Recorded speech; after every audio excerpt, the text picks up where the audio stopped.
அஸ்ஸலாமு அலைக்கும். Welcome to channel. Vegetable fried rice செய்ய ஸ்டார்ட் பண்ணலாம். ஹெல்த்தியான வெஜிடேபிள் ஃப்ரெண்ட்ஸ் குட்டீஸ் எல்லாம் விரும்பி சாப்பிடுவாங்க. இப்படி செஞ்சு கொடுங்க, ரொம்ப டேஸ்டியாக இருக்குது. சப்ஸ்கிரைப் பண்ணுங்கள் ஃப்ரெண்ட்ஸ், லைக் பண்ணுங்கள், ஷேர் பண்ணுங்கள். வீடியோ பார்க்கறதுக்கு முன்னாடி சப்ஸ்கிரைப் பண்ணிக்கோங்க ப்ளீஸ் ஃப்ரெண்ட்ஸ். சப்ஸ்கிரைப் பண்ணுங்கள், 2-3 நிமிஷம் பாருங்கள், இல்லைன்னா சப்ஸ்கிரைப் எல்லாம் போயிடுது. ஃப்ரெண்ட்ஸ் சப்போர்ட் பண்ணுங்கள். சாதம் செஞ்சுக்கலாம். நான் சாதம் செஞ்சு செய்யலாம். சாதத்தில் உப்பு போட்டுக்கலாம். ரைஸ் செஞ்சு இப்போ வடிச்சிக்கலாம்.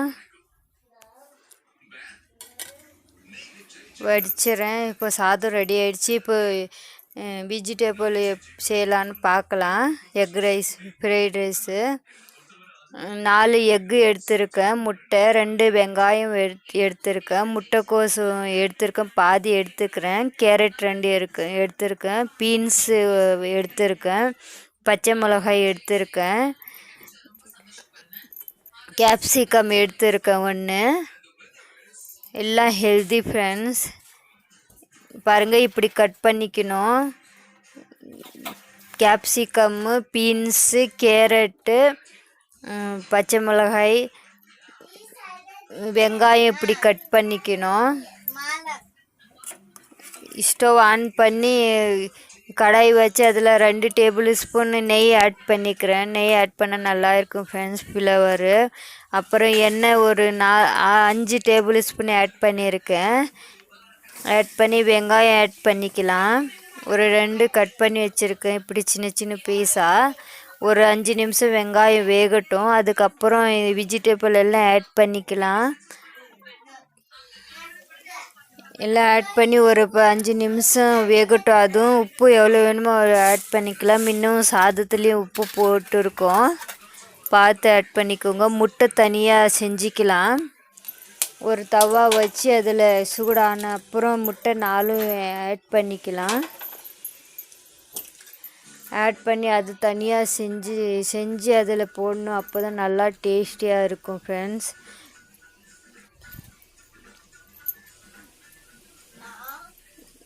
இப்படி மிக்ஸ் பண்ணிக்கலாம்.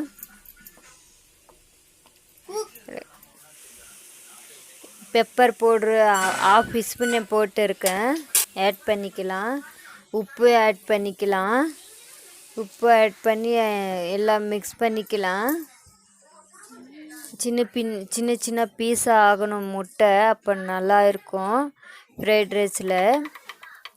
பாருங்கள், ரெடி ஆயிடுச்சு. இப்படி இருக்கணும்.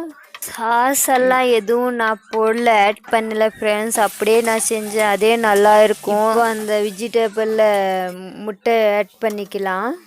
கிட்ட இருந்தால் உங்களுக்கு வேணும்னா சோயா சாஸும் டொமேட்டோ சாஸ் ஆட் பண்ணிக்கோங்க. இல்லைன்னா காயும் இருக்குது ஃப்ரெண்ட்ஸ். Healthy friends. பசங்களுக்கெல்லாம் இப்படி செஞ்சு கொடுத்தா சாப்பிடுவாங்க, நல்லா டேஸ்டியாக இருக்கும். பாருங்கள், இப்போ கொஞ்சம் ஒரு 5 நிமிஷம் 10 நிமிஷம் நல்லா வேகட்டும். வெஜிடேபிள் எல்லாம் வெந்துடட்டும். அதுக்கப்புறம் ரைஸு மிக்ஸ் பண்ணிக்கலாம். சாதம் நல்லா மிக்ஸ் பண்ணிக்கலாம். மிக்ஸ் பண்ணி ஒரு 5 நிமிஷம் மூடி வச்சிடலாம். நல்லா மிக்ஸ் ஆகுது, நல்லா ஃப்ளேவர் வருது ஃப்ரெண்ட்ஸ். ரொம்ப டேஸ்டியாக இருக்குது ஃப்ரெண்ட்ஸ். நீங்கள் செஞ்சு சாப்பிடு பாருங்கள். இப்போது பெப்பர் பவுடர் இதுலையும் ஆட் பண்ணிக்கலாம். ஆட் பண்ணி நல்லா மிக்ஸ் பண்ணிக்கலாம். ஒரு 5 நிமிஷம் மூடி வச்சிடுங்க. நல்லா வேகட்டும். அவ்வளோதான், ரெடி ஆயிடுச்சு ஃப்ரெண்ட்ஸ். வெஜிடேபிள் எக் ரைஸு ரொம்ப நல்லா இருக்குது ஃப்ரெண்ட்ஸ். ரொம்ப டேஸ்டியாக இருக்குது. இப்போ ஒரு பிளேட் வச்சு அதில் சேவ் பண்ணிக்கலாம். ஈஸியாக இருக்குது ஃப்ரெண்ட்ஸ். சீக்கிரம் ஆகிடுது, ஒன்றும் வேலை இல்லை. வெறும் வெஜிடேபிள் கட் பண்ணணும், அவ்வளோதான். காய் கட் பண்ணணும். ஈஸியாக சீக்கிரம் ஆகிடுது. ரொம்ப டேஸ்டியாக இருக்குது. குட்டீஸ்க்கெல்லாம் செஞ்சு கொடுங்க. Healthy friends. ரொம்ப நல்லா இருக்குது. கடையில் வாங்கின ஆட்டுமே இருக்குது. ரொம்ப நல்லா இருக்குது. சப்ஸ்கிரைப் பண்ணுங்கள், லைக் பண்ணுங்கள், ஷேர் பண்ணுங்கள், பெல் பட்டன் கிளிக் பண்ணுங்கள். சப்ஸ்கிரைப் பண்ண மறக்காதீங்க ஃப்ரெண்ட்ஸ். எங்களாட்டும் சின்ன யூடியூப்க்கு எல்லாம் சப்போர்ட் பண்ணுங்கள் ப்ளீஸ் ஃப்ரெண்ட்ஸ். 2-3 நிமிஷம் பார்த்து அப்புறம் சப்ஸ்கிரைப் பண்ணுங்கள். எல்லாம் சப்ஸ்கிரைப் எல்லாம் போயிடுது ஃப்ரெண்ட்ஸ். ப்ளீஸ் ஃப்ரெண்ட்ஸ் சப்போர்ட் பண்ணுங்கள். நீங்கள் சப்போர்ட் பண்ணாதான் நாங்களும் மேலே வரோம் முடியும். தேங்க்யூ ஃபார் வாட்சிங்.